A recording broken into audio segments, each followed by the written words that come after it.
Hi, I'm Adam, also known as Drummer Who Codes. In today's video, I'm going to show you how to make the camera follow the player object in Gdevelop. Most tasks in Gdevelop are simple to execute, and this is going to be no exception. Here, I have a basic scene created with a player object and a ground object. I downloaded both of these assets for free from the Gdevelop asset store, and I have the platformer character behavior applied to the player object and the platform behavior applied to the ground object. I also have some animation events on the player object.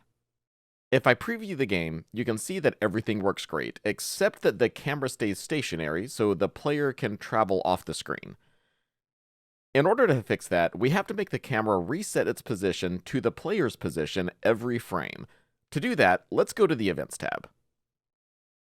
I'm going to create a new event called Camera Controls, and add a new event with an empty condition. Leaving the condition blank means that this action will run every frame. For the action, select Center Camera on an Object. For the object, select Player and leave the other options blank. Hit Preview, and now the camera follows the player. But let's take it one step further. Let's say that you want the camera to follow the player when he moves left and right on the x-axis, but not when the player moves up and down on the y-axis, such as when the player jumps. For this, we'll delete the action we just created, and we'll create a new action. For this one, we'll select Camera Center X Position. For the sign, choose equals, and for the value, we want to lock it to the player object's X position. The way that we do this is to type player.x and then an empty parentheses. That is the name of the object, .x, followed by an empty parentheses. Click OK and preview.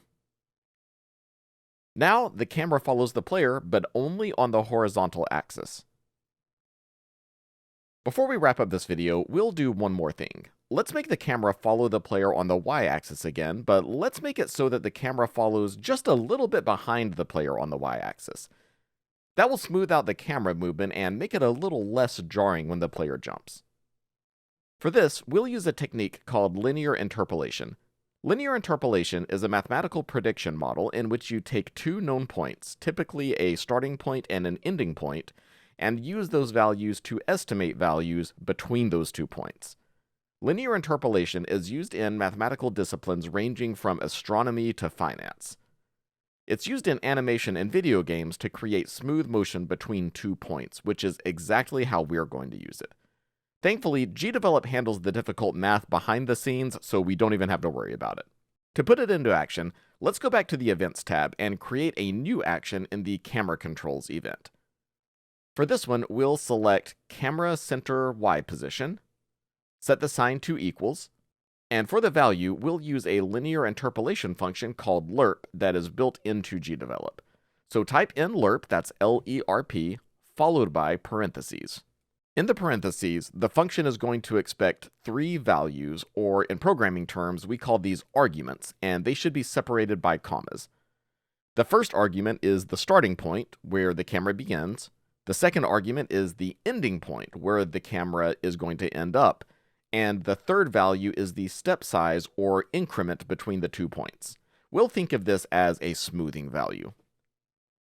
We want the camera to begin where the camera is first located. So for the first argument, we'll put camera Y, empty parentheses. That's camera with a capital Y and an empty parentheses. Notice that there is no dot like when we did the player position before. For the second argument, we'll put the player's Y position, which is player.y followed by empty parentheses. And for the smoothing value, we'll put 0.05. Hit OK and preview.